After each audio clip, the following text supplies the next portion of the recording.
Vale, vale. Coño.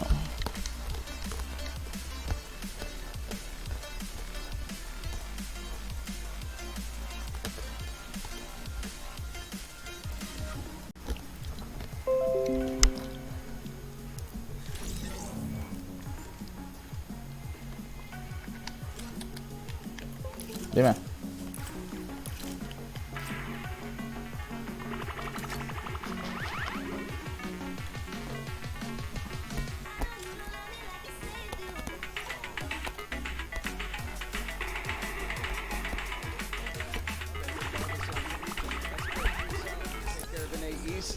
And EU and everybody. Now, the most astonishing thing here is this record, this Elim record of 102 that you guys had, the single most. Pero te voy a quitar el... I don't would expect.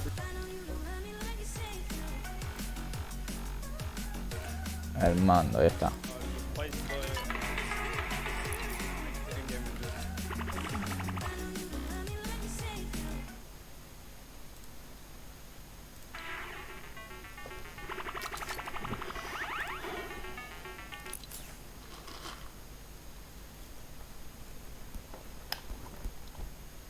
And look at Jordan and be like WK, holding forward the whole time, but they know when to play and tell. Pero ¿por qué? Let's get into our next group.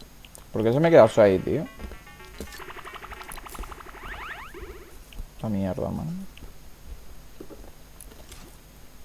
Now, want to give a quick shout out to Eclipse in particular. I popped into his backpack a number of times personally, and we had to do some tests, and they had a phenomenal qualifying week. And then Ronaldo instead averaging some of the highest placements in the week they played. They popped off at TwitchCon, came out of nowhere where people were like, who are you guys qualifying through in the first run, going to look to make a run at it here today. And then what more can you say about Sean and Aiden? I mean, this is a duo that we've seen time and time again. A favorite out of NA West that week then they came out of. They clutched up and did amazing things. Both of them took part of our Pro-Am tourney yesterday.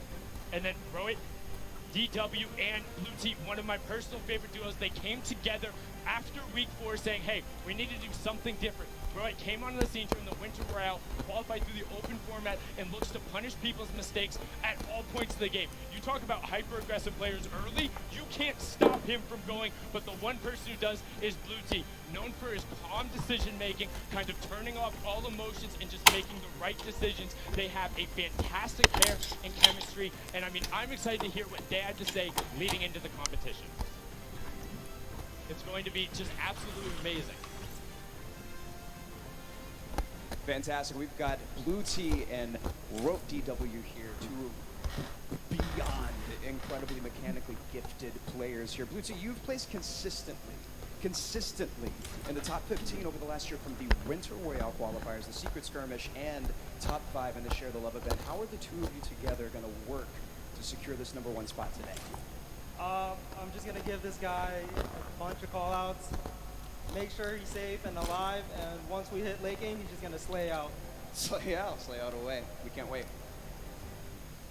It's going to be so incredible to see if they can make that dynamic work on the stage. They have such great teamwork, and they have distinct play styles over the base of the game, and if they can get rolling, they might be able to challenge towards that top. Now on to our next group, because we're excited to keep the introductions rolling. It's Item and Derox, Oslo and Bad Sniper, 4ZR and Nowhere, Red Rush and Snappy, and then Yu Wang and KBB. This is a bunch of guys out of Europe, and then the Chinese qualifiers coming out of the Tencent track. And I mean, some of these guys are incredibly skilled. Item and Derox with that ridiculous 41 elimination victory royale during the semifinals, and then they carried over the performance into the Sunday. Yeah, one of the only times we saw actually consistency from the semifinals carry over into the finals. But another team that actually started breaking through in the finals towards the end, which led them to qualify as Oslo and Bad Sniper. And I think something very interesting about this group, or this duo is particularly contesting at Tilted Towers, and they are very proficient at doing so. And if Sniper gets a hands, here's a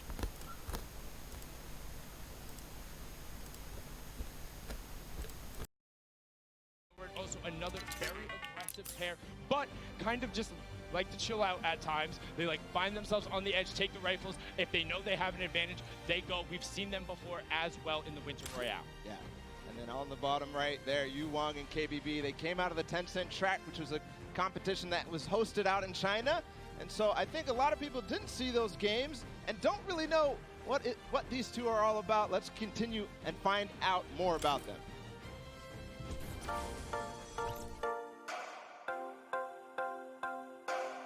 心情的话，非常亢奋吧，就可以跟各国的选手切磋。如果想跟一个队来对抗的话，我更希望是跟芒果那队。要对游戏的喜欢，对吧？然后对游戏的理解，还要有一个信仰吧，就是想成为冠军的一种念头。毕竟职业就是要奔着冠军去的。喜欢这款游戏，然后对游戏的理解程度，然后对自己的技术非常的自信。心情就感觉跟做梦一样，但这一切都是靠自己努力得来的，就非常的好。冠军等着我们！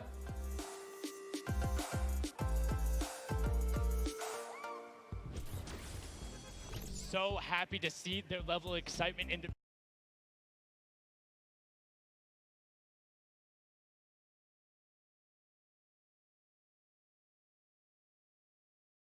these teams representing, and now into our last section of qualifiers. These were the guys who ended up qualifying in the final week, the last chance to be there. It's Slacks and Keys, Calculator and Macwood, Zone and King, Epic Whale and 4DR Storm, and then Vinny and Zexro. And I mean, so many of these guys we can talk about right now, but the one I want to focus on, King and Zone, coming out of Argentina. They are ridiculously aggressive, know how to go full send, and I think people will be surprised. They're able to execute on a level where if they get rolling, it's going to be very hard to stop them. It's one of the same situations as the kind of Chinese duo, at least at smaller extents, because a lot of these guys don't know how they play, don't know how to respond when the play style that they haven't gone up against is shown. But one duo I want to talk about is Epic Whale and Storm, because this is one of the few fully qualified duos. We'll see both of them tomorrow, and what a way to do it, because they came together at the last second as well. They came together in the final week knowing it was their last opportunity, and they wanted to be there. They wanted 2 seats on the stage in each one of the competitions that really separated themselves. But speaking of somebody who separated themselves, Zexro and Vinny. Zexro, the original pioneer of the My Wall now. I'm going at you. I will win the game with 16 plus eliminations, and there's nothing you can do about it. Him and Vinny broke through everything, coming over not only Zexro's wrist issues, but a little bit of kind of turbulence between them. They're actually not even going to be dueling after this competition, so this will be a last hurrah, and let's see what Zexro and Vinny have to say. We've got Vinny and Zexro here. Very excited to see you guys. I know that a lot of people are thrilled and excited to see what you guys have planned for today. And you both have been competing both very well in duos and solos over the course of the year. How do you think that the competition today is going to compare to the rest of the competitions that you've had leading up to the scrims, whatever the case may be? For sure, the competition's definitely going to be hard today. Probably the hardest competition yet, but I'm very confident for us to succeed today, so. Awesome. Well, we believe in you guys. Now, Zexro, you told us after qualifying for the last week of duos that you were suffering from some tendonitis. Preparing for a competition like this, especially at such a high caliber, there's got to be a lot of stress involved with that. How have you been physically preparing for today? So basically, I didn't really play much, and then I would just mod review and everything. I would just play on the qualifier days, take a lot of a leave, you know, and then it started going away at the end, and then qualified, so we're chilling. Fantastic. Well, we're all really excited to see you guys. I know that a lot of people are, a lot of TSM fans here and all over the world. It's going to be a great day. There you have it. It's proof that it's not all about just grinding and playing all the way through. You got to do your VOD review. You got to take care of your body, get those wrist stretches in. That's Zexro's story there. We'll see how they perform today. We've got one final group of duos to let on the floor. It's going to be Serpent and Hype, Wolfies and Rojo, Skite and Vato, Forwinds and Tux, Kluja and Thomas HT, and then finally Puzz and Ming. I mean, there's so many players in here you can call out. Serpent and Hype, were the original. Can you translate it to Sunday? They won so many of those semifinals, and in the last week, we're able to do it. I got an opportunity to actually talk with Rojo in the practice room, and he says he's excited to be here, wants to play, wants to get on the stage, and knows he'll be able to enact their game plan. He wouldn't tell me what it was, and I wouldn't leak it anyway. Though the stream duo, kind of a little bit of parity there between Vinny and Zexro, Skype battling a ton of wrist issues and then able to overcome it. And I got to speak with him as well, and he's like, I'm just happy. I'm glad I'm here, man. And there was a fantastic post he did about it. Yeah, he had that twit longer where he basically went through how he lost his confidence because of his wrist issue and then gained it back because of the support of all you guys at home who supported Skype through his journey, and the French community doing so as well. Moving on forward, Borwin and Tux, somebody I think is very interesting because they qualified and moved through the entire, they switched duos at the last second, so same thing. And then you have Klusha, a player who qualified as well for the solo competition, and Thomas, his partner from Singularity. And the final duo, Puz and Ming, representing from South Korea. Unfortunately, there was an Asian team who was unable to make it. Puz and Ming having won in the Week 8 qualifier where there wasn't an additional spot. And on top of that, their consistent placements earned them that alternate spot coming out of the region. We had an opportunity to talk with them and have a package set up, and let's see what they had to say.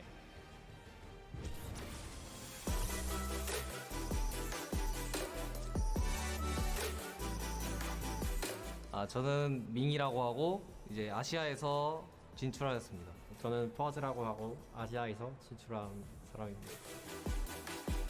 가장 좋은 성적을 내서 대체 선수로 뽑혀서 왔더니 이제 아시아에서 듀오 한 팀이 진출을 못해서 저희가 이제 좋은 기회를 얻게 되어서 이렇게 진출하게 되었어요.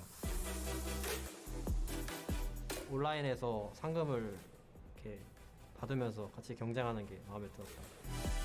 유럽 선수들과 해보고 싶었어. 저도요. 게임하기 전에 이제 계속 어떻게 게임을 플레이할지 생각을 하고 하는 거죠. 그냥 연습을 최대한 시간에 맞게 활용을 하고 최대한 많이 노력을 하다 보면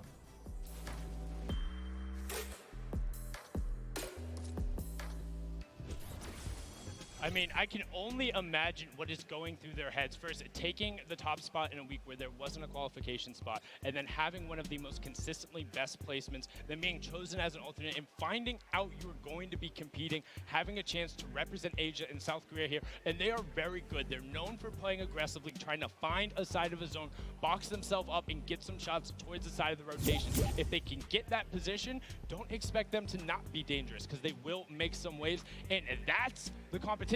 Those are all the players. Those are the 100 best Fortnite players in the world, the 50 best duos. And now there's a duo in particular. We talked about it. The loudest duo when they're announced. They want to be the loudest duo when all is said and done. We have Mitro and Mongrel down on the floor. Jordan, what do they have to say? We are all so excited to see these two play, and honestly to hear their comms. That's one of my favorite things when I watch these guys play. Now, competing online and competing at a LAN is two very, very different things, obviously. What is the preparation like going into competing at a LAN together?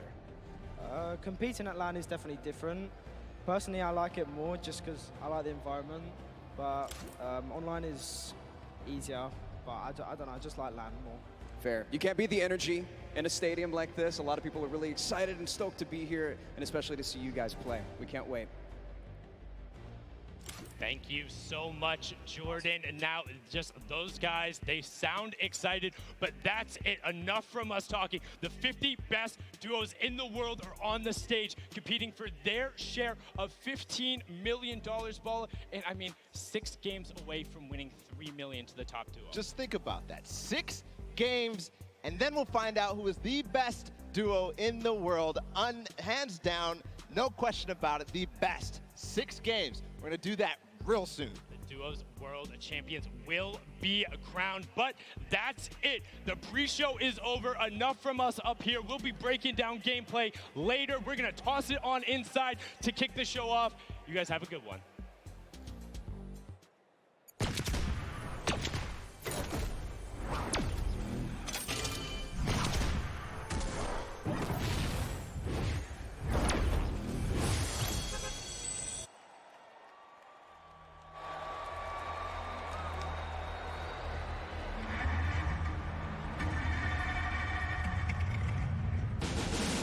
Ladies and gentlemen, it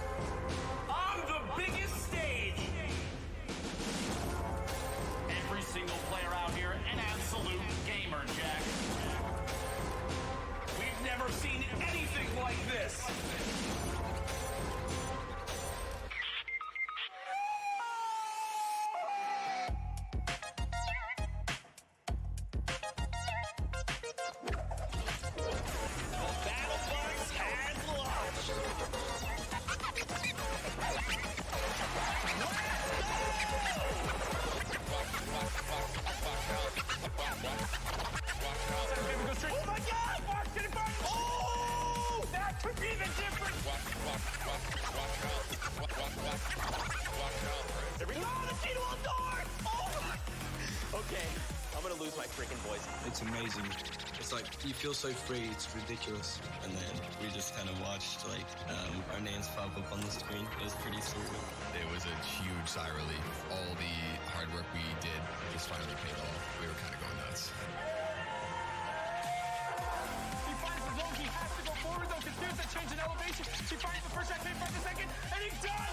He HP left! That is why he's a World Cup qualifier! This is it right here, the 1v1! Who is the other player that's He takes what? Damage to himself, and all of a sudden it's complete chaos. What a win! Victory Royale! GG!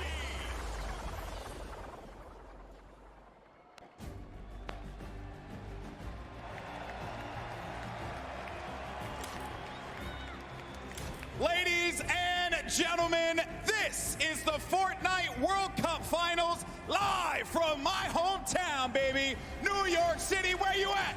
Where you at? That's what I like to hear. That's what I like to hear. This is it, people. The moment that we've been waiting for. 10 weeks of competition leads to this. I'm your host, Golden Boy, and I couldn't be more pumped to be here because we're about to see the greatest Fortnite players in the world go up against each other in duos competition. Millions in prizing on the line, and most importantly, what's right behind me, the championship, the trophy, and the first ever Fortnite World Champion. We're gonna crown that today, and it's gonna be awesome. And I wanna know if everyone here in the Arthur Ashe Stadium, are you hyped? Are you ready? You know what? Maybe I can't do the job. I think this will do some justice.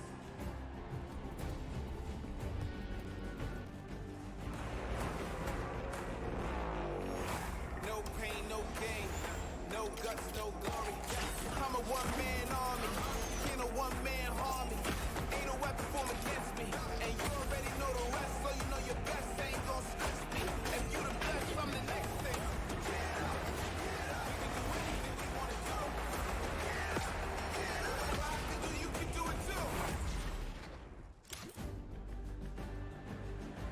Now, I know everyone here is excited to get to the games, and we're going to do so in a little bit. The players are gearing up and getting ready to go. You know that each and every one of you inside of this stadium, you're just pumped. You've had your opportunity to go out to the festival. You've managed to meet up with your friends and enjoy some great times here in New York City. And obviously, our players are here to win a world championship. And the good news is we have two players standing by with Jordan Fisher, who are looking like they could contend for the top of the mountain. Thank you, GB. You are a handsome, handsome man. Now, I'm going to be super honest and very forward right now when I say that I've got two of my favorite people in this stadium right now that are competing together. Two of my favorite people to play with, two of my favorite people to watch and study. We have Sean and Aiden. Aiden, one of the most dominating controller players in the world, and he's proved it time and time again. With Sean on mouse and keyboard, one of the most mechanically skilled and gifted players in all of Fortnite. Now, with this combination of one of you on a controller and one of you on mouse and keyboard, there's got to be some pretty unique strategy that you guys can pull together. Can you talk to me a little bit about that? Yeah, our synergy is great.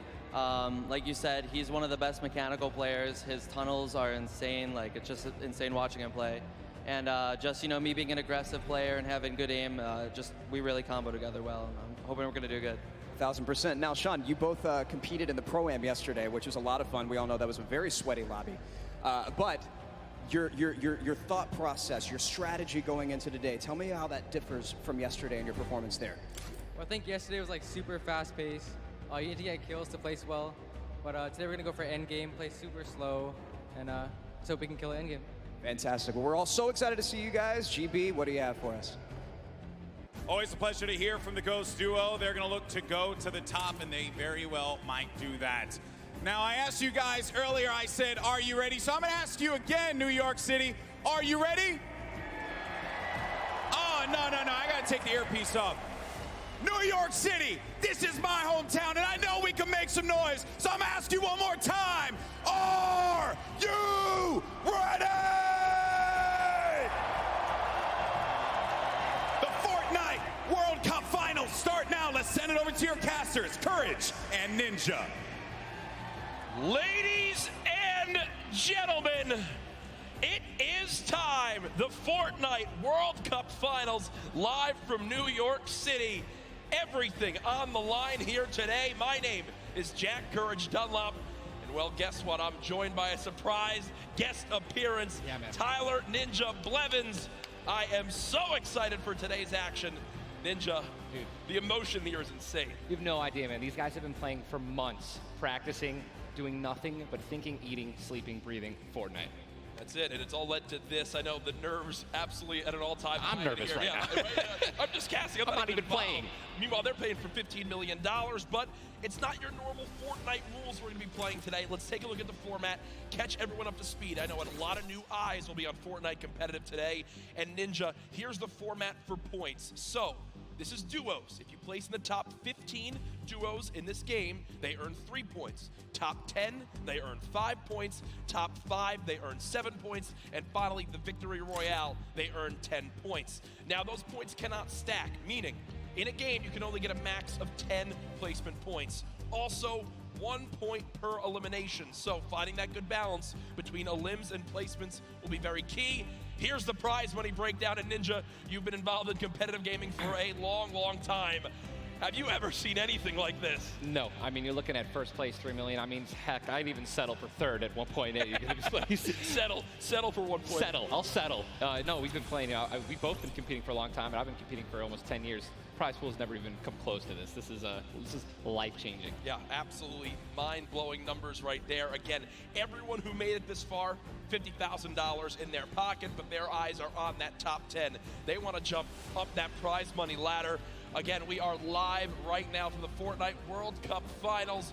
There are so many talented players here today from across the world. We want to hear your thoughts on Twitter. Use the hashtag Fortnite World Cup. Really, anywhere you can use hashtags. I know we both have our predictions, though. Absolutely. You want to go first? No. You go first. Who for you is your standout that you're looking to see if they can take it home today? Dude, man, I mean, I gotta give it up to Mongol and Nitro. I think they're gonna definitely close it out. They've been, I really am just super interested to see how they play. I've been watching a lot of their World Cups after they've already qualified. Hands down, one of the most aggressive duos throughout, the qualifications. But are they going to do that here? Are they going to go for placement, or are they going to still W key like they've always been doing? That's typically been their gameplay of choice. There's a look again at Mongrel and Mitro, both qualifying from Europe. You see, last time they played and the week they qualified, their drop of choice was Loot Lake. Yeah. So will that remain the same today? These early game battles, these fights for the different points of interest will be so key. You go with a European duo. Yeah. I'm picking a European duo as well. Another young squad, Mr. Savage M and Benji Fishy. Dude, Mr. Savage M is cold-blooded. Every time I met him, I'm scared of him. And they're absolutely insane, as you can see right here on your screen.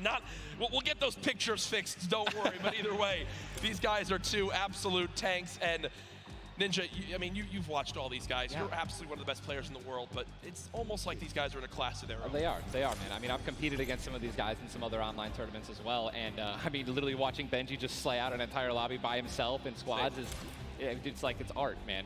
What these guys do, it's art. So enjoy. I know Mr. Savage in a public match got like 40+ eliminations in Season 9, which is unheard of, all by himself, solo squads. There are so many ways you can watch, though, this weekend. I've been just looking at my phone already. I'm seeing 1 million+ of you guys tuning in. As you guys know, so many ways to watch. You've got Twitch, YouTube, Twitter, everywhere where there's live streams.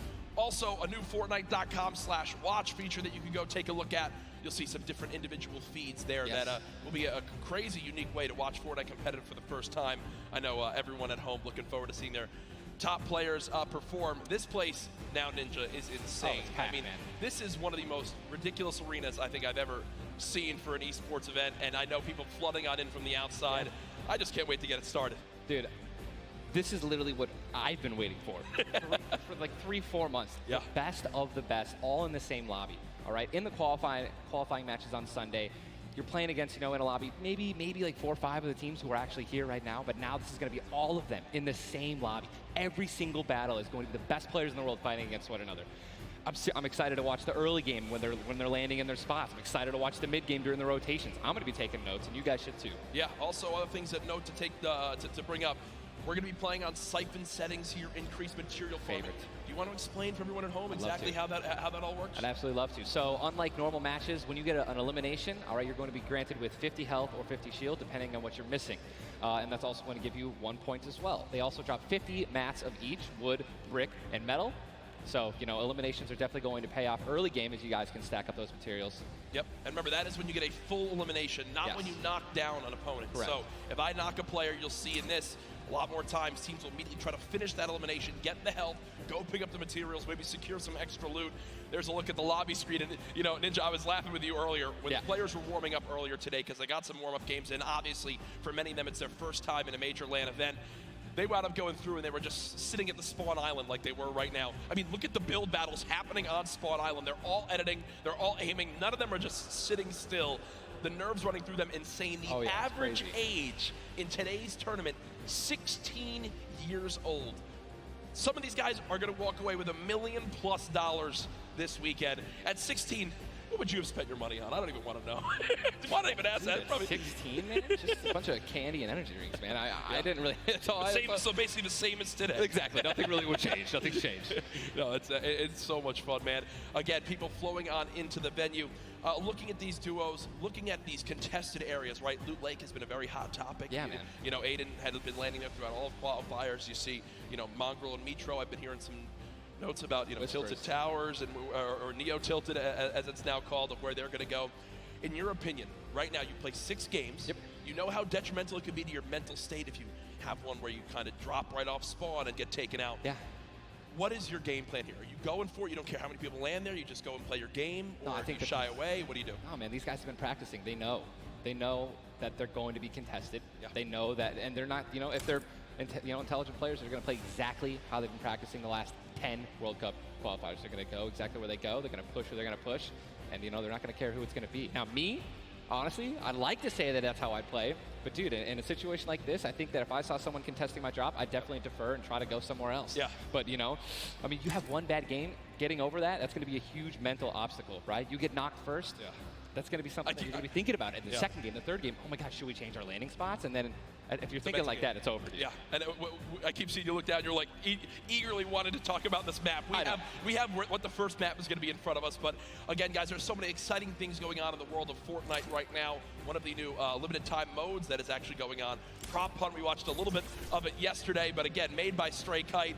It's a fun little, you know, hide and go seek game almost, Ninja. Prop Hunt is the greatest thing that Fortnite has created from creative. It is amazing. It is hilarious. I mean, we were literally getting like angry and like, but also just laughing hysterically right when we're about to, you know, make it into the incinerator and get our points. It's just so fun. I mean, you could be a toilet. You know, you want to be anything. You want to be a pink flamingo, a bus.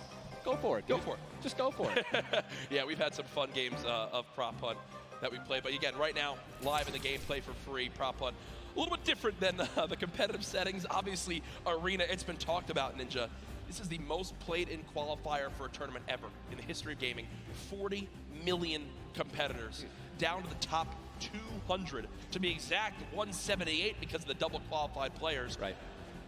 That is, you can't even put in like your head just how insane those numbers are. I think it's just important to show and let everyone know that, man. Just Epic continues to change the game. Making these qualifiers online, it just allowed so many of these kids to be here today because they've been able to play it, you know, from the comfort and safety of their home instead of traveling across the world just to qualify. Yeah. So I think this is one of the first times we've seen something like this, a qualifying like this. And dude, I'm just excited to watch these kids dominate the next freaking 4 hours, 6 hours. I'm ready to stay here all night.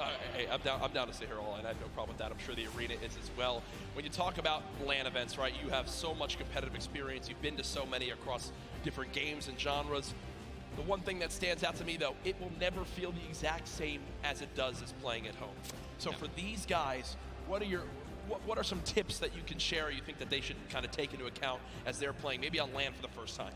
Well, do what I always tell people when they're saying, you know, hey, Ninja, I'm going to a tournament, any advice, right? You know, it's, dude, do exactly what you do at home, all right? If you wear socks and, you know, no shoes at home, that's what you're going to do. If you don't wear any socks at all or you wear sandals, you wear that. If you wear nothing but sweats and PJs when you're gaming and practicing, that's exactly what you should be wearing right now when you're competing, right? Yep. Don't try to change anything up.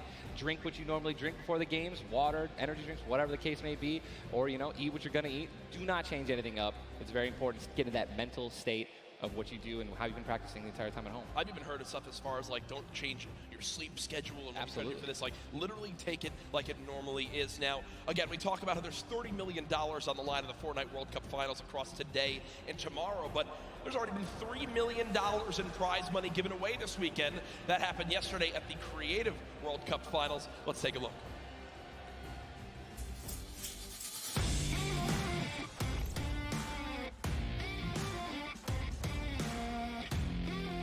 Kitty Plays, and we're here in the player lounge right now, joined by the winners of the Creative World Cup. First of all, congratulations. Now, Scissors, how does it feel now to solidify that title? It's kind of awesome considering I love creative mode. It's thriving, it's awesome, I love it. Now, Tyler, did you ever believe that you guys would secure the position here today? Yeah, I always knew we had it in the bag. You know, we're the week 1 qualifiers. We're the most stacked team. There was no competition. Just when the last map was a death run, I knew we had that in the bag. We got some good players here. I knew Zan would clutch up, and he did just that. You could tell he lifted the finger. He said, we need 1 coin. Just grab this coin right down here. If he can do this without being eliminated. Here it is. The win. Oh, he missed it, but gets it with the trap trigger. You realize that one jump won this group here an extra $1 million. It's unreal. Like, if you want to practice with death runs, you need to, like, do it slow. Don't go in blindly. Like, try and, like, change everything you do every time you fail. Suzu, can you see yourself doing even more with creative? I mean, the success of today. Will you continue to go and play creative maps? I think I would definitely stay consistent with creative because I feel like there's a lot of potential in creative still. And yeah, definitely this is my thing. But I want to go down the line and see what each of you guys plan on doing with that prize. I'll probably end up like saving most of the money, maybe like some investments. He's 18 and he just won $336,000. What are you going to do with the prize? Rent? Rent. Yeah, I think rent. I'm gonna be responsible, I'm gonna save my money. I am going to be responsible and probably just invest most of it and try and get even more money back. All right, guys, congratulations again. Absolutely outstanding job. Thank you guys so much for tuning in, and I cannot wait to see what the future of Creative Fortnite looks like.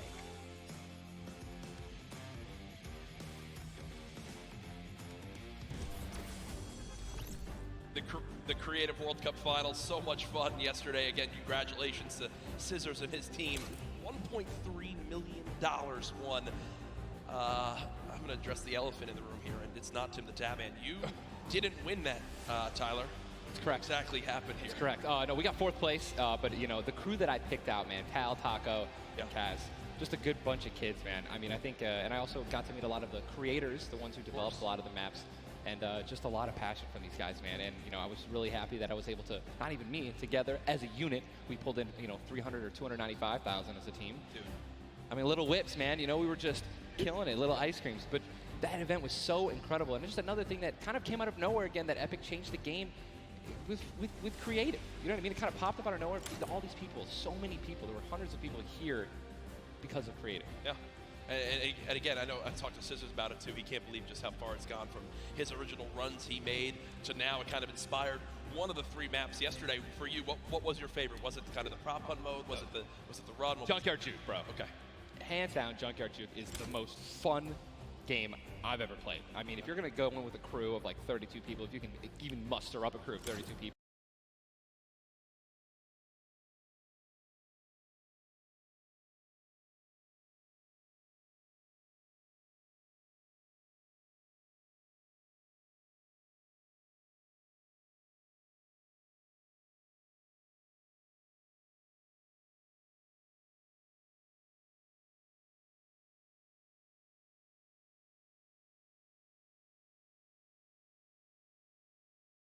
back on and remember these moments for a lot of people here, whether they're players or the individuals and fans who traveled. It's their first time to New York City, such a legendary, iconic place to have this major event. You see, again, the crowd continuing to fill on in, just getting some final things set up for the game so we can get it all launched for you. But trust me, we're all eagerly awaiting the start as well.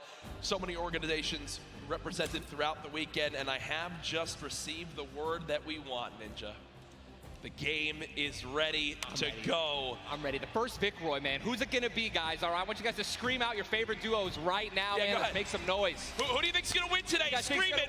I want to hear. Oh, it's gibberish. None of it makes sense. I think I hear Mongrel, Mitro. Here we go. Ladies and gentlemen, the Fortnite World Cup Finals duo competition begins right now. Jesus, this is going to be intense. I mean, there's nothing more, just, honestly, nerve-wracking than the initial launch. Off the bus, man, you're flying. Someone's gonna die. Someone's gonna be eliminated. Who's gonna be the first one? Yep.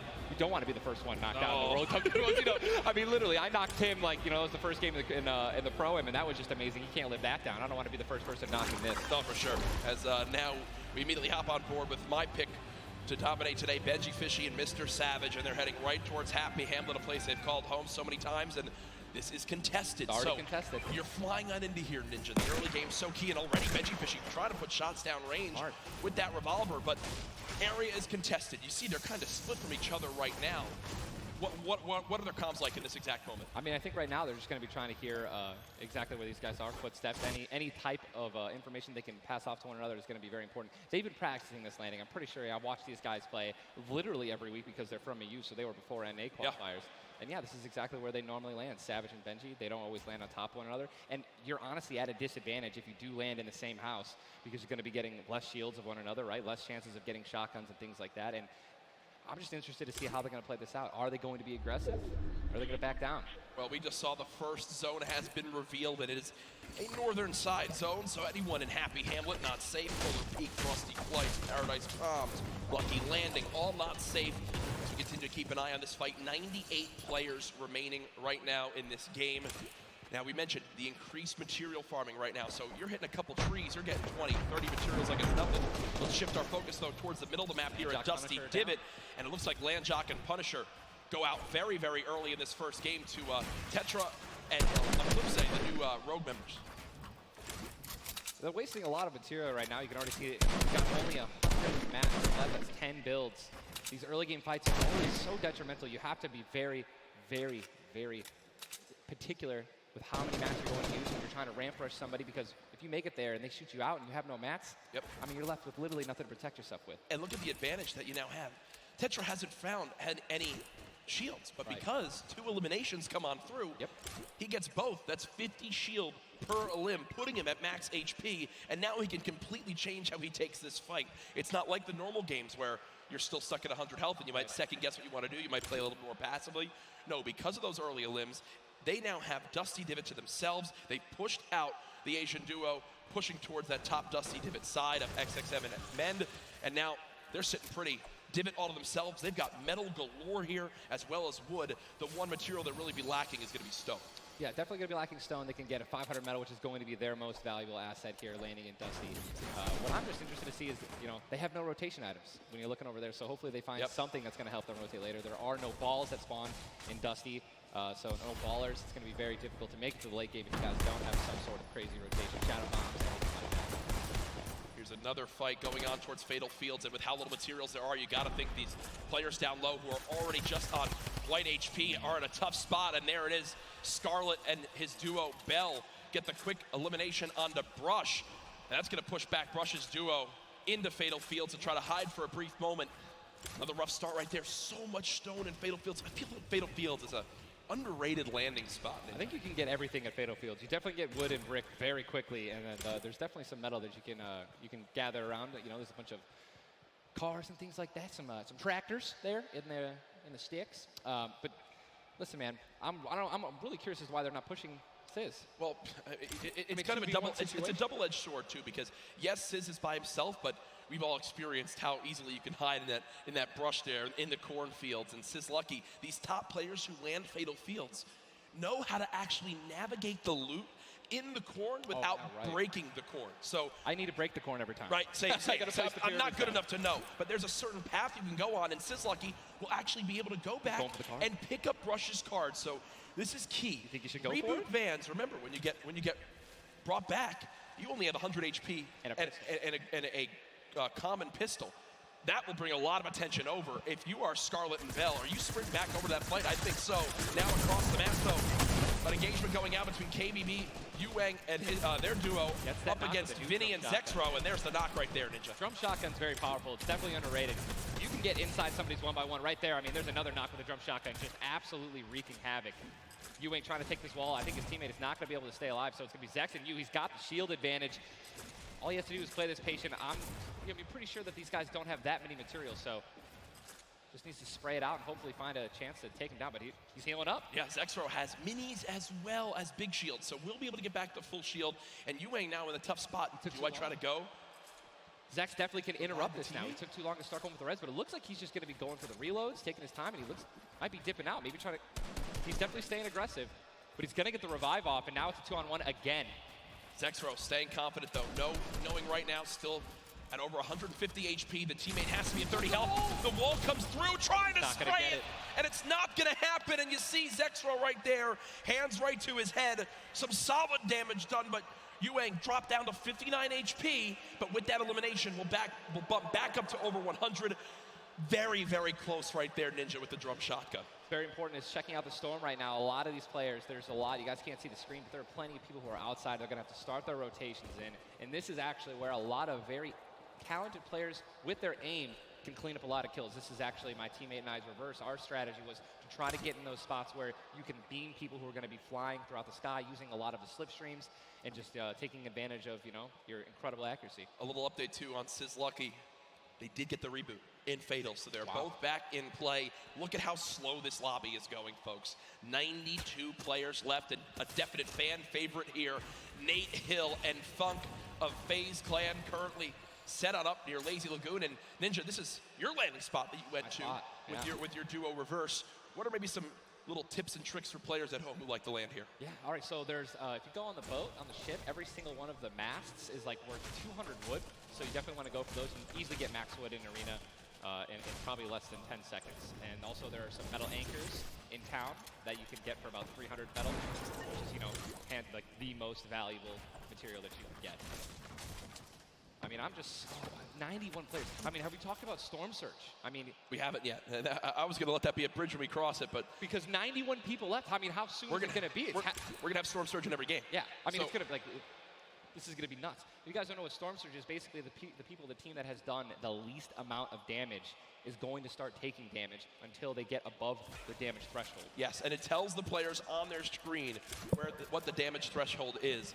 If you're used to playing at home, you probably have never experienced Storm Surge in a normal game, but it is very common in competitive because everyone wants to last until late game, earn those extra points, and wind up getting those placement points to come on through. Watching Letwick and Flexi right now, it's so scrappy, Ninja. It's not your normal game where you get to loot up and freely grab everything you want. Here, I mean, look at the inventory. A common heavy assault rifle, 2 heavy bullets. Yeah, I mean, people are not going to be able to loot. They're not going to be able to loot normally. I mean, you have every single spot is definitely going to be contested or have talented players who are surrounding you. You got to be constantly worried about getting sniped from the side. All it takes is 2 seconds of being caught off guard, and you can get dinked twice with an infantry rifle, and boom, there goes 160 health, man, just like that. 89 players left now in the lobby as Twiz and Cover H, the duo, do get cut down. 45 duos remaining. The second zone has just been revealed, and again, Storm Surge will begin after that. I absolutely think it's going to happen. That will be for 70+ players. So you keep that in mind as this goes on. Players who haven't really done any damage will know that they're going to be at a point where their hand is kind of be forced. They're going to have to put on a little bit of aggression. You're going to see the game pick up just a little bit here. There's Snappy and Red Rush already in the next zone. They're more than happy to just farm up this metal structure and claim it as their own. They're actually very centralized as well. Yep. I mean, a really great strategy that you're going to see a lot of people going to be using throughout this weekend in solos and in duos is to just try to get in the dead center of the second zone and honestly just kind of pray that the circle is going to continue to rotate in your favor.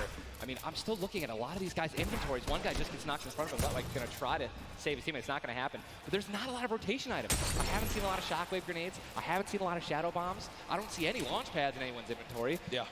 It's going to be such a, the rotations late game are going to be nuts. People are going to get lasered out of the sky.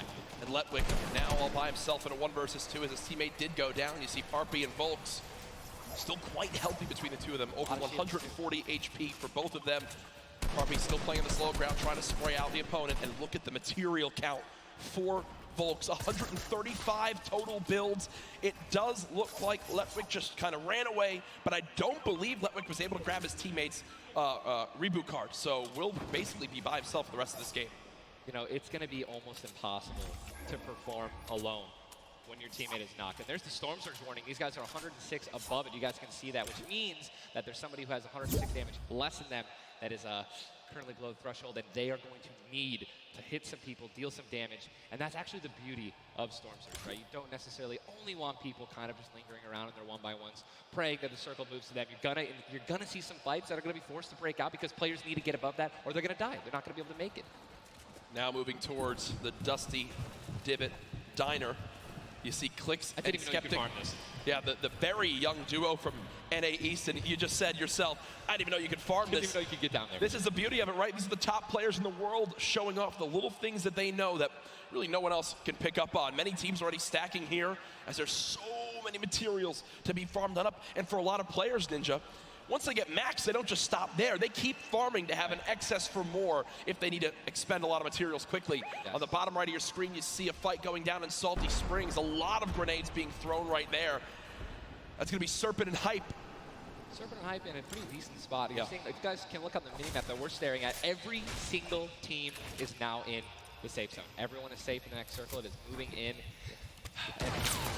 And double-heavy sniper is in play. For those of you guys who do not know, a heavy sniper will take out a metal wall. It'll take out pretty much anything. It does 1,500 damage to structures. So if you have two teammates who have double-heavy snipers, they can see a team, line up a shot of somebody hiding in a 1-by-1, and be able to take them out. And that changes the game completely. Once you hear double-heavy, you can no longer sit still ever.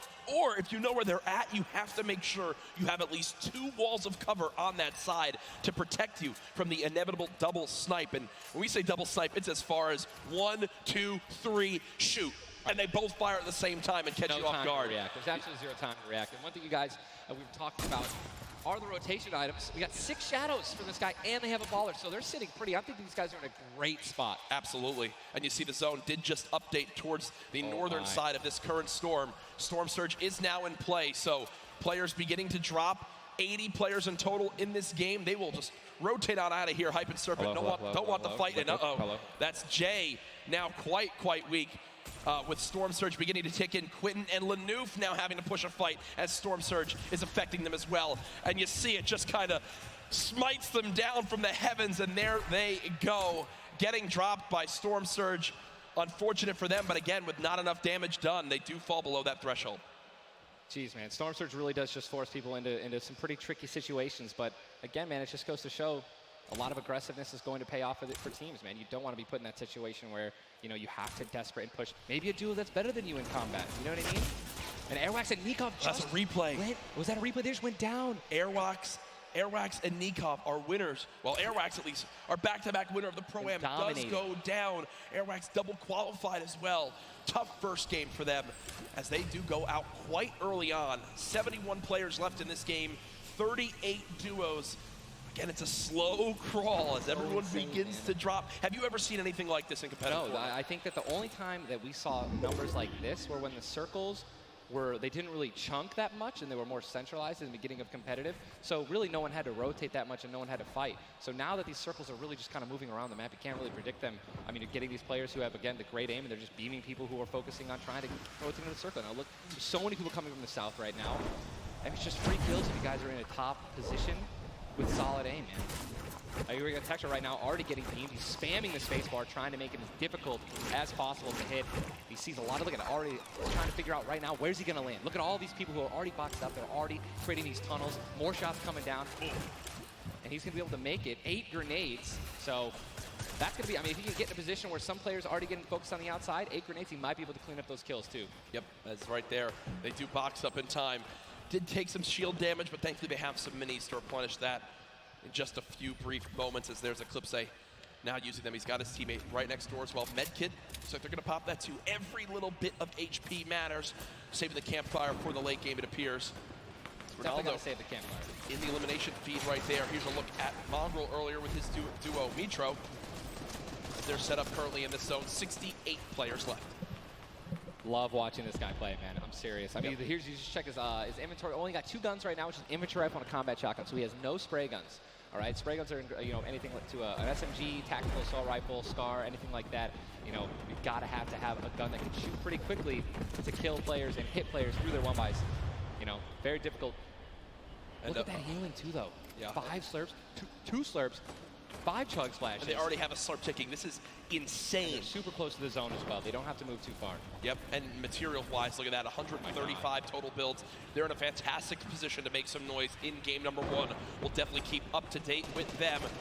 The slipstream slowly inching towards where it begins to shut down Ninja, but with so many slipstreams still available in this current zone, a lot of players are going to use that to rotate on in freely without using launch pads or the shadow bombs. There's your whole map right there, the eastern side of the zone. None of these players really going to be into play. They're going to have to inch a little bit more towards Loot Lake if they want to be safe. Some of the best, I mean, look, these are the best players in the world, and look how close they are to one another, man. I'm so excited when they actually have to force into these fights. The Storm's going to start pushing them. Look how, I'm sorry, man, I just can't, man. You guys notice also, Stinks, man, these players are so talented. It's going to be so hard to spray through their walls and actually deal damage to them. Yep. So you need things like grenades, like Stinks, right? Little fart bombs is what I like to call them, to force people out of their 1x1s and try to shoot them as they're rotating away and trying to build new 1x1s to dodge the Stinks. You see the Stinks right now going down on Mongrel, and Mongrel gets immediately ripped in two as it seemed like the lobby began to focus him right there. His duo still alive. With good rotation, luckily, hopefully.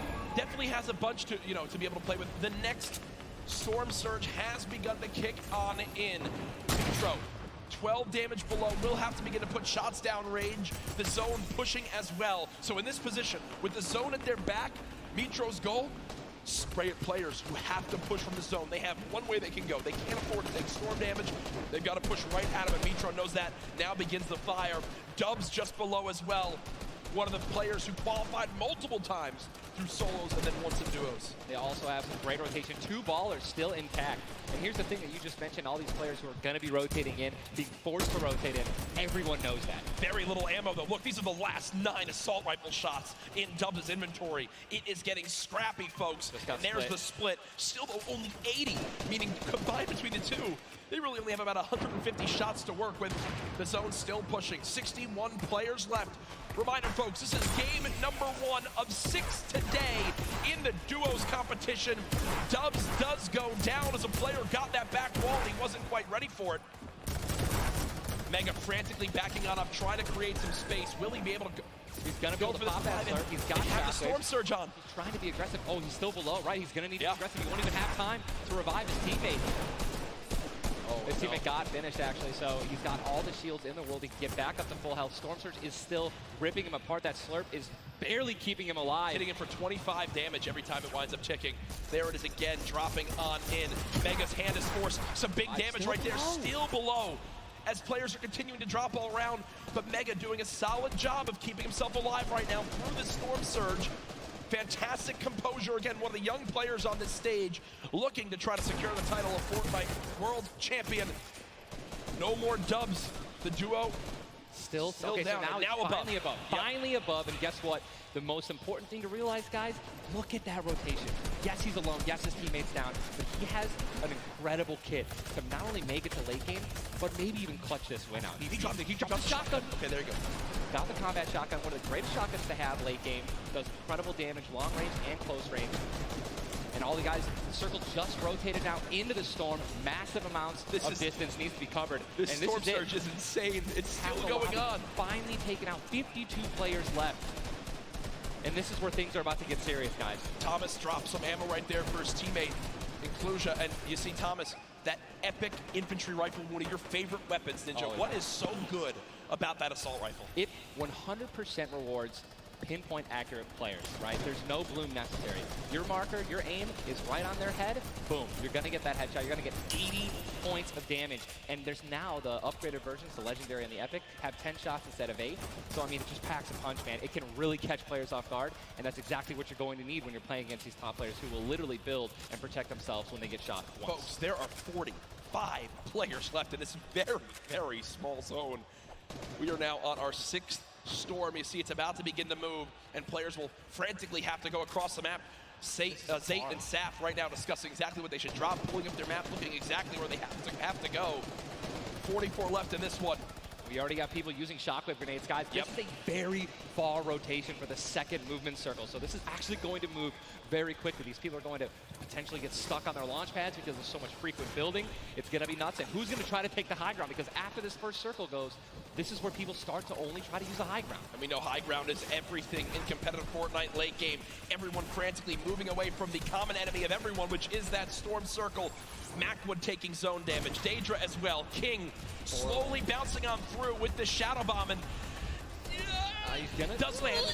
Storm? Yes, but taking no storm damage, just playing right on the edge of it. Yeah, right on the edge of the zone right now. Will just stay boxed up for a brief moment.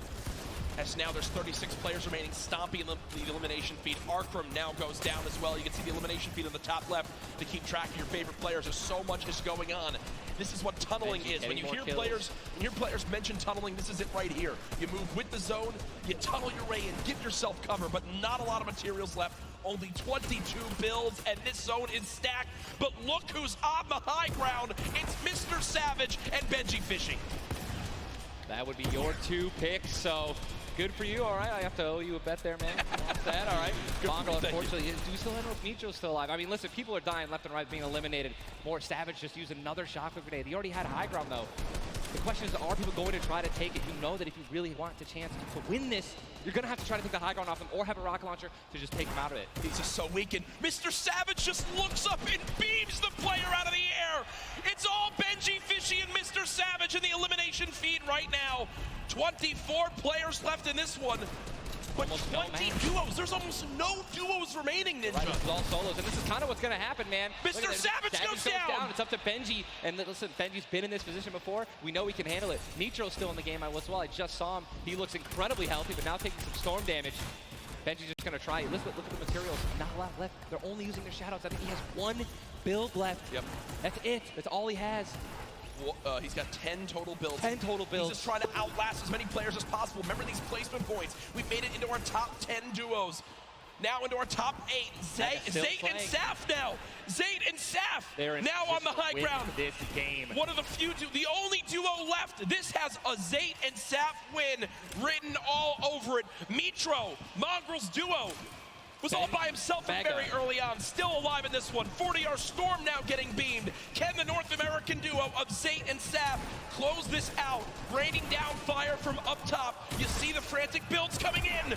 Benji Fishy goes down. Mega, Mitro, and Scarlet on the low ground. Shots still coming on in. Zayt and Saf just sitting pretty. Mitro just got a double, I think. Mitro 5 limbs. Tries to get it done, not enough. Zayt and Saf, 2 versus 1. Will they take game number 1? Yes, they will! Zayt and Saf had the high ground, and they used it the entire game. Rain fire from above. We're able to make up 5 limbs plus 10 placement points. That's going to be 15 points. Game 1. Talk about a monster game number 1. You saw the immediate reaction. They know how key that was. And I've watched so many games of competitive Fortnite, Ninja. They were the only duo left with still like 18 players remaining. When they get the high ground like that, they send 1 player down to get close. Scarlet was already weak, and there's just no shot. In the end, the veteran players of Zayt and Saf take game number 1. And you know, Ninja, that was a big topic of conversation. Players with LAN experience, players who've been around the Fortnite competitive scene at these major events for a long time. Will they let the nerves get to them? Guess what? The answer is no. Zayt and Saf take game number 1. Kept their composure. It was absolutely incredible to watch, man. And seriously, these guys have been absolutely dominant in the World Cup qualifiers online. And it's only fair that they continue to show their dominance here at the actual World Cup stage. Brilliant performance. You know that their game plan is always last as long as possible. Absolutely. But the fact that they made it through those storm surges, even with them not getting very aggressive, they had 0 limbs down to those final few moments. Mr. Savage and Benji Fishy, we have to talk about them for a second as well. The European young duo. They were on the high ground. It was looking good, Ninja, but so many players focusing them, the shockwave grenades as well, and they had no healing left. It's unfortunate, man. We have a group full of these players who are literally the best in the world. They know exactly how to win, right? So if they don't have the high ground, they know that whenever there is a moment that they have to shoot the high ground out with rockets, shockwave grenades. I think that's actually what happened. I think someone shockwaved up and knocked them off the high ground. Yep. But when you have shield like Zayt and Naf did at the end there, and that high ground, I mean, it's over, man. What a sigh of relief Incredible, for those 2. Incredible first game. And we're only just getting started. We're only just getting started. Remember, 6 games being played today in the duos competition, in which $15 million will be rewarded. Tomorrow, we do it all over again, except with solos. So you want to stay glued to the streams here for the Fortnite World Cup Finals live from New York City. Use the hashtag Fortnite World Cup. Get involved in the conversation. Send a Ninja and I your thoughts after game number 1. Who surprised you? Forward to in games 2 through 6. For me, other things I noticed, man, you've got to be on your A game. When it comes down to taking note of where you are with the Storm Surge, those were longer Storm Surges that have lasted than I've ever seen before. I've honestly never seen Storm Surge affect the game so much. Yep. Because here we are having 80 people left after the second circle. So you know what I mean? Like, and these guys, they're not going to let you hit them. You know what I mean? And if you want to put shots on these guys, it's going to be when they're flying in the air, rotating, which you also expose yourself to a sniper shot. You know. Absolutely.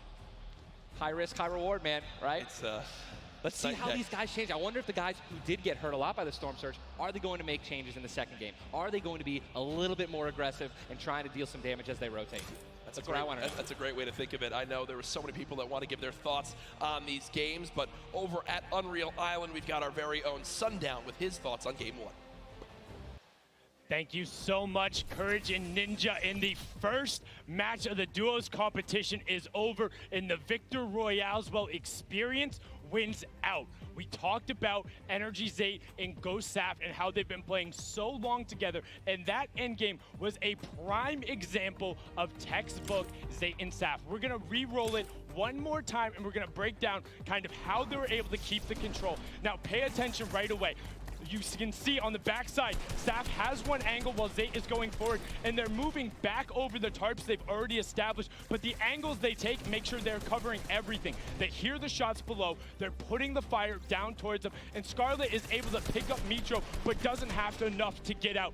Zate and Saf, 5 eliminations, victory royale, 15 points, showing that their competitive experience, their experience on stage and at major LAN events is winning out right now. They say nerves, what nerves? We might as well be playing at home on our own stations because they are just that good. Match 1 is over. Time to get back over the stage for match 2. Ninja and Courage, take it away. Thank you very much, Sundown. Great stuff as always there from Unreal Island outside of the venue, enjoying the event themselves. But again, game number 1 in the books. Obviously, so many updates to see exactly where we stack up. In the end, those final moments can be so hectic. So before we hop into game 2, we will have a standings update for you all at home. Who do you think's up top of it right now? Well, guess what? Zate. It's Saf and Zate, but... And Benji, Mr. Savage, man. Just an incredibly clutch solo moves and plays. Both of our predictions.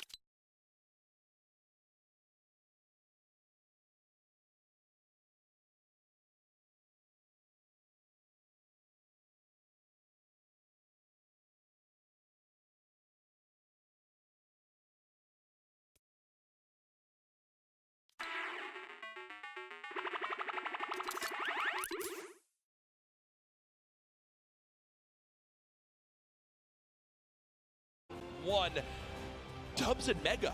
They wound up making it through as well, and that's because of Mega staying alive too. Absolutely, incredibly talented duo, man. Honestly, I'm looking forward to seeing what Aiden can do, and Sean, so hopefully they step it up in this next game. Game 2 is about to get on its way, man. Are you ready? I am ready. Ladies and gentlemen, in this sold-out arena, are you guys ready for game number 2? Oh yeah, they are. Oh yeah, they are. 8, 7, 6, 5, 4, 3, 2, 1. The battle bus has launched. Game number 2 of the Fortnite World Cup Duo Finals is underway. Again, I'm just going to keep saying it, the most nerve-wracking part of any competition, but definitely Fortnite for me, is the second you jump out of that bus. Yep. Right, once you hit the ground, once these players hit the ground, they're going to definitely have hopefully less nerves, going to get back into the flow, back into the farming mentality. And man, I'm looking at these llamas on my screen, and I'm just hoping that they find them. There's nothing greater than finding the new upgraded llamas at 350 mats. Dude, they're insane. And they're everywhere. And look, wait, can we look at the map? Look at the north side. You've got 3 llamas in a very small area. Llamas. And many players have gotten better at spotting llamas from very, very far away. I mean, the one thing I was telling my teammate Malachi, I was like, listen, man, sometimes you just actually have to tell yourself, hey, we should probably look for llamas as we're flying in, because usually you're looking for players who's going to be landing next to you. But if you actually keep an eye out for that adorable pink, purple, and blue llama, And there's one. I mean, look, you're just going to get rewarded with shield, rotation. There's Shadow Bomb Storm, campfires, minis. I mean, these are incredibly valuable. And remember, materials get capped at 500 of each type. So when you get 350, it's done its job for you. You can spend much less time looting and, farming, and much more time looting. And look at Zate perfectly using the Shadow Bomb Ninja.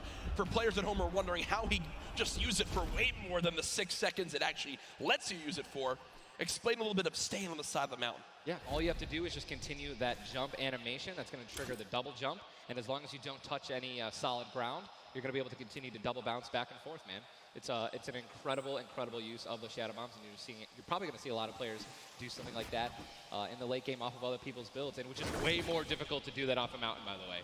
For sure, as we now take a look at the storm landing side of the map, and this storm is very far. Great point to bring up there. We can see on our side, the zone right now basically gets cut off at Dusty Divot and Neo Tilted, and the rest of the north side of the map are in play. So everyone near the middle and south side will have to move, and you see in the elimination feed very early on, Elevate does get cut down. So a tough start for the duo from 100 Thieves right there, as you've got to wonder if Arkram's still alive. Either way, though, Daedra and M11Z looks like they have players down in Loot Lake. In Loot Lake, Lucky Landing, and they do have a duo nearby. Looks like they're trying to obviously back away while continuing to farm up. Lucky Landing is not really a 4-person landing. When more than two people land here, one of them is going to be leaving a little bit handicapped.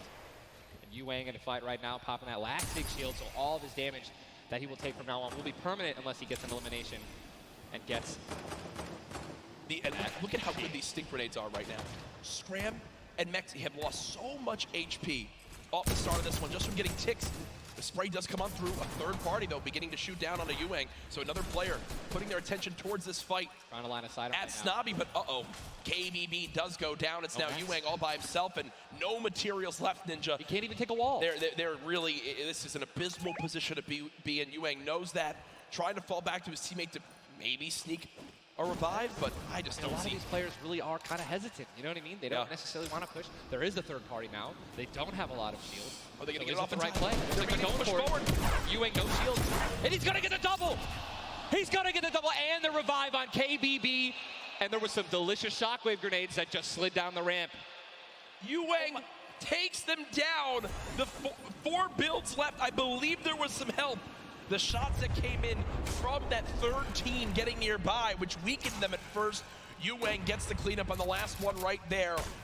What a swing for the duo. Shot does come in onto Keys, though, as another fight going down just outside the desert side of the map. Keys and Slacks up against 2. Running out of materials already, and guess what? These guys are at the farthest point of the storm. Yep. So this is not, they can't afford this fight, right? The longer this takes, they're not going to be able to get materials. They're going to be burning all the materials in this fight right now. So they're definitely going to need these elims to make up for it. That was and a clean. Look at the knock on Landjock. And Landjock and Punisher went down early last game as well, and it looks like Landjock will suffer the same fate here. Upgraded combat shotgun, you know he's going to take that. Punisher trying to make some plays here. Still, now it is a 2-on-1 situation. Just need to play the numbers advantage. And again, Storm is about to start moving, so they're going to have to make some plays sooner rather than later. No ammunition. Very few builds. No shield. This spells disaster, and Punisher goes down, and there's the frustration in the player camera right there. Slacks and Keys, 2 quick eliminations.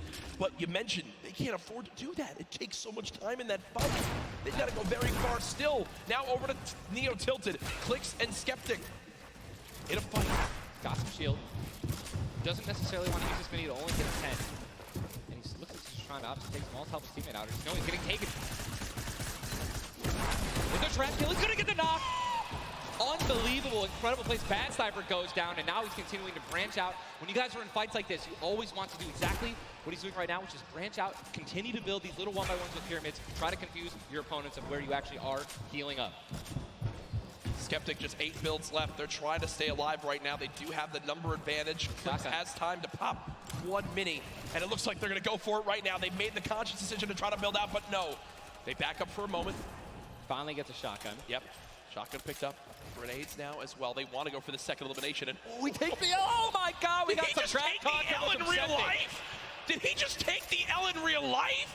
Homie, this is land. This dude's gonna come over. No, I'm just kidding. 40? But the Stinks come on in. Stinks coming in, 22 health left, Campfire down, he has. Oh, and look who's here! Third party, hello! Look who's here! NA puts up the take the L, and EU says, no, no, no! This is the World Cup, baby! I'm gonna show which continent is best. Mitro and Mongrel, full HP, and they storm roll through. Dual links for Mitro, Blix still right plays there. down low. Wow, incredible. Look at that kid. Gold Scar, Gold Combat, Heavy Shotgun, or I'm sorry, Heavy Sniper Rifle for taking opponents' walls. Look at, they're just stealing and bum rushing, and that's gonna be it. And there's no shot right there. Skeptic, you saw, hey, putting on a show. I love it. The man does YouTube for a reason. But then also a fantastic player. I think speaks a little bit too soon. Aiden now on your screen. Does knock one. Hasn't finished the elimination yet, so still will gain 50 HP if he can get the full. There it is. Now a 2 versus 1. Aiden and Sean. Look at how weak Sean is, though, Ninja. Sean has absolutely no health. A little bit of shield. Hopefully we're going to drop some minis here. Aiden being the good team that he is. I'm sure he's calling it out right now.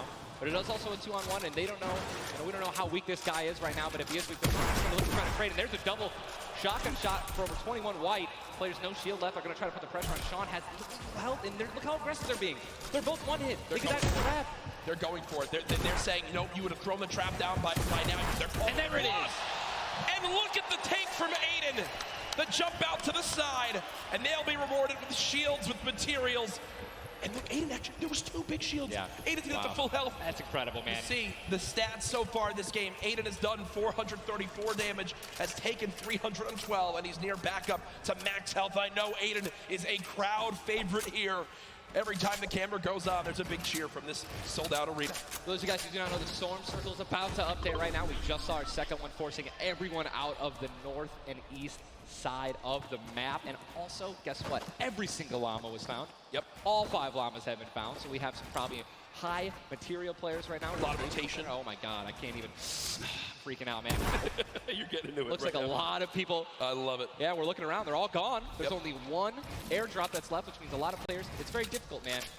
Going for airdrops is super risky, but it looks like everyone at the World Cup here is taking their chances. And what's kind of funny with this zone, as you see it on the bottom right side of your map, the slipstreams are there to basically help everyone get from the southeast, east, and south side of the map easily into this zone. So if you kind of sit outside and wait for players to move in from the slipstream, you might be able to deal a lot of damage. And remember, you might think, oh, well, there's no way you're going to get that elimination. I'm not even talking about that. I'm saying free damage for Storm Surge when that comes into play, because it is going to happen very, very soon here. We're about a minute away. It literally looks like we've been watching that action.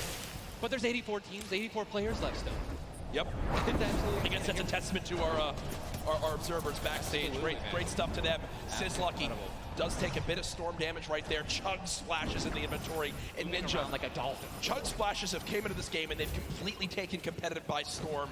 Are they the best healing item currently in this meta? I think that, there's a lot of items that get added where, not everyone is all unanimous about it, right? Some people do not like it. But let me tell you something about these splashes. I don't think I've ever seen more positive, reactions from an item being added than when Chug Splashes were added. I mean, nothing but positivity on Twitter. It was absolutely incredible. I woke up to some delightful posts.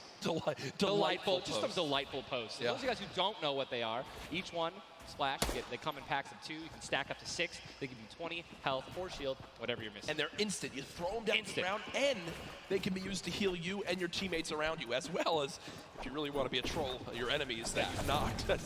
Here are Mongrel and Mitro in the zone, and you talked about this inventory. I'm going to come out and say it right now. There is no way someone in this lobby has a better inventory than what Mongrel has right now. And when you come into this, they were already in your top 3.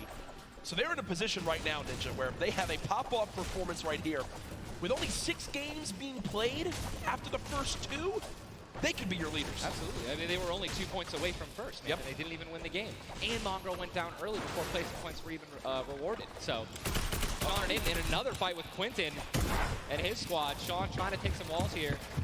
And he's out of light ammo. Out of materials. And That's he's out of materials. So he can't even spray right now. The only thing you can do is spray an AR, and that's not really going to be effective against top players if you're actually trying to take walls. Well, the player tried to drop a trap down low to bait Aiden, but Aiden does not fall for it. This seasoned veteran trying to cover his back. Players beginning to spray on through. Stink bombs dropping, and there's one a limb. Another shot comes in. Gets his shield. That's why he went for the thirst. Yep. And grabbed the mats. 365 mats now. He is, or more than that. He's got. Get out of the stinks. They've got to get out of the stinks. So weak 2 Look at how weak they are. And don't they can get both Sean and Aiden. I think that's exactly what they should. They split up. Now he's trying to take them one by one. He's getting pushed by more than one person. Quick reaction from Aiden, but this looks like it could spell disaster for the duo. Damage dealt 639. He does go down, though the quick edit comes making through. plays. Now it's up to Sean. Can he clutch it? Only 2 HP. Got some minis. Picked up some ammunition now for his minigun. But looks like Spades is just way more healthy. And obviously there's 3 other players who are around him as well. So what's he going to do? Looks like he's going for high ground. Smart play, but he's out of mats. Oh, no, he does. He's got wood. He's good. Yeah, we both freaked out. Going to put himself in a nice pyramid. For those of you guys who don't know, when a brick or a metal pyramid. Big thing to note. Look at his zone. He has to push. That's it. He has to push. He has 52 health, but the zone is right at his back. He's got to go. Don't even worry about Storm Surge. They're 446 aside as well. Has a shot, and he's going to be taken down. I mean, that's just the worst position to be in any competitive game, is being weak, low materials, low health, and being forced to push in. Every time you watch Aiden and whoever he's playing with, they are always the most aggressive, it appears. Yes. If you remember the famous moment, I think for me, arguably one of the most famous moments in Fortnite competitive history was the Nick Merckx and Aiden duo, where they made it into the big bonus about a year ago. Oh my God. And a crowd popped off. Well, they're always scrappy getting into eliminations. Here, the stat popped up for a second. Aiden and Sean had done 680 damage in the game. The average in the lobby was 80. They were 600 above in this lobby already. Unfortunately, though, when you fight that much, there's a higher chance of you going down. Speaking of potential fights, here's Sizlucky and Brush, who we saw earlier on in the last game at Fatal Fields struggle to stay alive. Now in another tough spot, as they're both low on shields and low on health. Decent rotation items, 2 shadows on the launch pad. Again, I always want to keep stressing that, because if you guys have some launch pads, even one shadow can get you into another zone, right? Which is going to hopefully get you those placement points that you need, or even put you in a position to get some eliminations. But yeah, as you said with Aiden, we mentioned earlier, are people going to change how they're going to play, right? Are they going to do anything different here at the World Cup? And guess what? I'm pretty sure we can say that Aiden's squad is not doing anything different. They're being incredibly aggressive. They're putting the damage down. And unfortunately, there were just too many players who took advantage that they were weak. And that was the top 5 leading into this game. You see it updated again right there on your screen of where the leaderboard is at the moment. Mitro and Mongrel staying alive, in a holding great spot, holding this pyramid edit. And for people at home who might not know, he's not exposed right there, right, Ninja? He's peeking through his build. Correct. As you guys are peeking through a pyramid, you hit edit on it, you cannot be seen, right? And you can also see through it. It's a very amazing feature. Fortnite Battle Royale. Fortnite Battle Royale, the ultimate Battle Royale experience. Ultimate Battle Royale experience, man. Blue T is in the storm, taking damage, a lot of damage, and he's still going to be rotating. Rogue taking damage as well. Thomas gonna have to make some plays. And there goes Rogue. He actually just got knocked. 66 players remain. And this storm is kind of moving a little bit away from Pleasant Park, but it's once you have a high ground mountain in play, I mean, I'm wondering if it's going to go north. There's 3 high ground mountains in play, and really mixes it up late game. A drone ship that people can wind up going on top of, and those are brilliant to use. Oh, absolutely. If you guys can get up on top of those, guess what? You have ultimate high ground on the map without having to place any mats. Yep. It's incredible. You can't get sniped from above, and you can deal as much damage as you want. Also, it's incredibly difficult to shoot players that are up there. 100%. But it's important to know that after the 5th circle closes in, those air vents will stop working. So if you don't have any rotation to get down, glider, redeploy, anything like that, yikes. That's a massive yikes. So you have to pray that someone puts a launch pad down underneath it somehow. Yep. And go for it. Yeah, just risk it all. Most of these teams will mess that up. Now, we talked about our Game 1 winners, the team that took home the Victory Royale, which is, again, 10 placement points, the max you can get for placement in these games. It was Zayt and Saf, and they're currently set on up in this zone for the moment. Did they just get the zone as well? Are they the yellow team in the minimap? I mean, they're close enough for sure. I can see. I think, no, actually, no, they got to rotate a little bit, but look, they got 4 shockwave grenades. Yep. And they'll be all right. They'll be able to make it happen. Airwax and Peacock, man. Here we go. They have to rotate the farthest. Look how many stack players are on this side of the lobby right now, and they're all going to have to move very soon. Yeah. Arkram and Falcon are having tough rotation ahead. Slacks and Keys. Watch them fight a little bit earlier on against Landjock and Punisher. Those heals till his teammate comes in. Yep. No, he missed one. He did miss. No, his teammate's full. Teammate's full. Don't worry. It doesn't matter. Geez. Teammate's full. You know, I was playing with Myth the other day, and he was using a lot of chug splashes without me, so, you know, I'm really sensitive on it. I'm still really sensitive. We'll let you and Myth handle that one. As again, it seems like some tension there, but we continue to move on in this fight. This is game 2 of 6, folks. The matches will be going on throughout the day. 62 players left in this one, 35 duos. And you see Arkram and Falconer. It looks like they did a duo shockwave to try to fly across the map together. Good teamwork. As the frantic rotation begins to move on in, more Storm Surge will soon begin to come into play as well. Jack, I have a question for you, man. Yes. Once these circles start closing in, they're so small. What do you think is the play? To rotate in right away once it's revealed if you're far out, or to wait and be the last team? For me, it completely comes down to what you have left, what you have in your inventory, where you are at the leaderboards as well. If I'm in a position where I know I need to make some ground up on the leaderboards, I want to rotate early and try to begin to spray back on the opponents to get some free eliminations. Yes. If you get the zone on you, you begin to just build on up and get that height so you can spray on down as well. In this one, though, again, all comes down to rotation. If you have nothing to rotate with and you're far away, I think you play late and hope someone else drops a launch pad near you and use that community pad to your advantage. Yeah, we're looking over here at Ewing, 3 eliminations, sitting here with some very good materials, and it's definitely a very delicious loadout. Anyone with a heavy sniper and a blue SMG in a combat. And remember, he started the game in Snobby Shores with that clutch when KBB did go down, so they're still in this one because of the has clutch that beautiful blue combat where he clutched it with, man. Yes, he does, and all the materials he could ever ask for it. Nearly 100 builds in this one. You see they're marking right now. I think they have a double heavy sniper combo. They're either marking double heavy or they're saying, focus this, the zone's closing there. We're gonna find out soon enough. It literally looks like he's marking exactly. He's trying to look and see. Yep, Oh, they do a double heavy sniper. And Ninja called it, the man knows. They see one, and oh! You guys saw the pyramid. This is exactly what Jack talked about earlier. You need 2 walls, 2 layers protecting you from one of those walls so that double sniper will not take you down. But they've got the tools, the key to open all doors, as I put it. And this zone, Ninja, it just moved over a mountain, man. It just moved onto the side of the mountain, so high ground will be in play. But at the same time, Ninja, half of the low ground still in play, so it's not as bad a position for the low ground players. Here's a look at Mongrel and Mitro. Remember, Mongrel did go down early on in the last game. He's got to back on up because he's burning through materials very, very quickly. They're far above this Storm Surge, so they're good for the moment, and there's the replenish from his teammate in Mitro. 64 total builds left. Always see them doing this. They always split half and half match with one another, and then they go and collect the others. And it's just a perfect way of making sure that you guys have equal material. Look at how weak Sap is. Sap just sneaking up through with that Shadow Bomb. The spray coming in from Mongrel. Stink Bomb is hit as well. Everyone focusing these players on the outside. They've got the minigun firing too.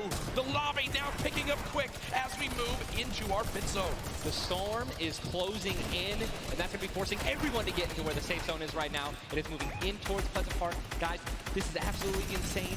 51 players still remain, by the way, in a circle this small. They're just trying to get as many limbs possible as people are rotating in. Mitro on the bottom right of your screen with that minigun has 631 bullets to spray down with Mongrel in a fight. Gets one player weak, but does have to back on him. Didn't get the clutch. Someone else stole the kill from him. Mitro gets chucked as well. Still have a launch pad, but again, when you're in a situation like this, low ground, they're getting sprayed with nothing but grenade launcher shots and frag grenades, and they're both going to be eliminated, and Mongrel also, Airwax just went down as well. And you see Cease in the elimination feed. Does look like, remember early on, Elevate did go down. There's loot looks so delicious. Zane go for it. Zane Sap, do they do it? Do you go for it? There's a launch pad there and so many materials. This is game-changing loot right now. They've got the builds to go for it if they want. They're gonna do it. They're gonna make the play. A gold combat shotgun too, man. Zane and Sap uncontested. That's one of those risk versus reward plays that can help set them up for 2 victory royales in a row. Mongrel and Mitro's loot too, man. Oh, that was making a statement. And we know that was juicy loot. They're making a statement saying, listen, we're from NA, we're here to play. Taking out you really didn't know they took them out, but they're definitely taking their loot. Yeah, for sure, as they are still above this still great rotation items too. They both each have a launch pad, both have 2 shotgun grenades, and they're gonna go. He didn't get it though, they try to get both at the same time. Gonna be flying, and this is it, another massive rotation going to be taken to the center of Pleasant Park. They're 167 damage above the threshold, so they're looking pretty good right now.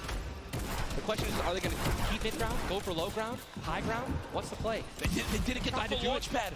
He might have to use his own. Yes, he does again, and that actually works out. He hits his head on something, which takes him down from having to, fly all the way up and float and get beamed. As they're going to challenge high ground right now. Zayt and Sap looking to do what many would think was impossible, which is win back-to-back games in the stack lobby. Just saw Falconer in the feed as well. Arkram with an elimination too. 19 duos left as we're moving towards the placement points, Ninja, and these duos know exactly that.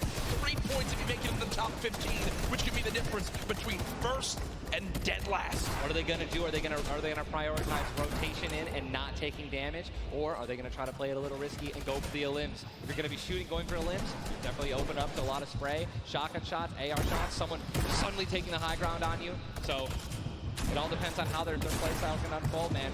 Many more duos remaining in this game, unlike the last one. Zate with another elimination right there on a KBB. You got Snappy and Red Rush on the high ground, and Sab over the play. The high ground goes to the high ground. Take, will he get it? He's gonna get it. He has it. Zate's got high ground. Zate has high ground as they go to try to push for 2 victory royales in a row. Saf is there as well, but Snappy just appeared right behind Saf and shotgunned him down right there. Zate right now is gonna have to concede to the high ground, giving it to Snappy. And he's just going to have to stay alive as long as possible, try to get some placement points. He is obviously a talented player, top player. He can definitely make something happen, and I'm interested to see what he's going to do. Cease has been by himself since the first moment of this game when Elevate went down at 98 players remaining, and he's somehow still alive. There goes Mega. You've got Darox and Item on the low ground. Vorwin getting chopped down as well. Zate with about 100 HP. Uh-oh. Here comes Vinny and Zexro. They're trying to challenge for the high ground. Keys right now being held in the storm with 5 elims. He's going to be eliminated from the back. Zate taken down as well. Snappy still with the high ground. Zex and Vinny and TSM crew looking good, and they're going to take it. They just took high ground. Snappy gave it to him. And they just got the high ground. Great use of the shockwave as well. Vinny as well as Zexro on hype for the moment. 5 eliminations so far.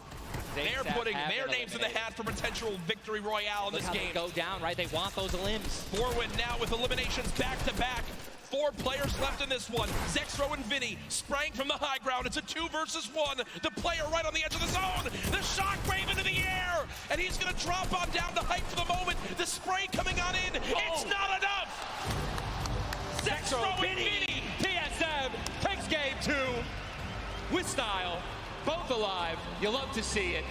The victory royale and 7 eliminations. Look at that. Vinny's hyped, and Zexro looks like he was stunned. They forgot his fries on a fast food order. Why am I thinking about food?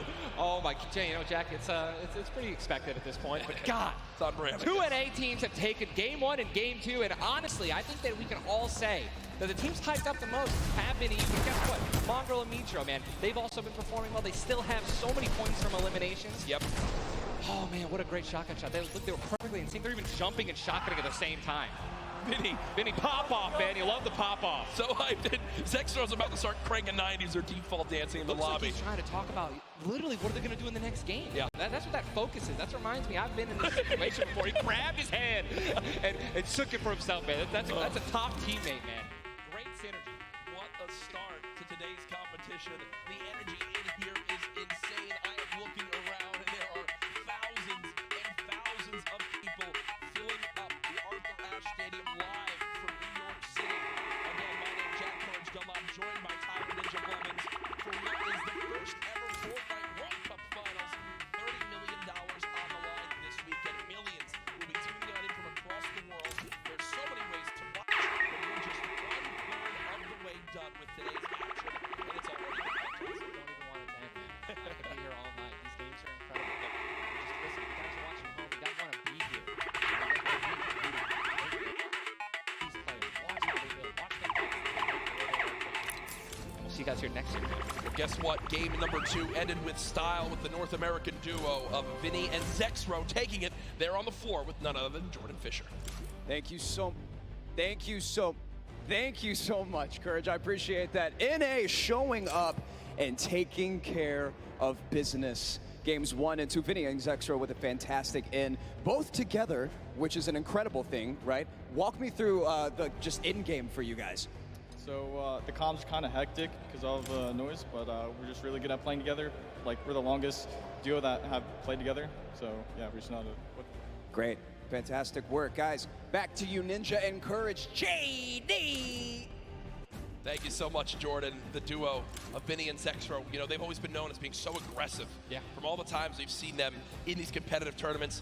While they might be some younger players, they've definitely been around the block here in competitive Fortnite. Again, you just see them, just like a lot of other talent here, always at the top of the duo qualifiers every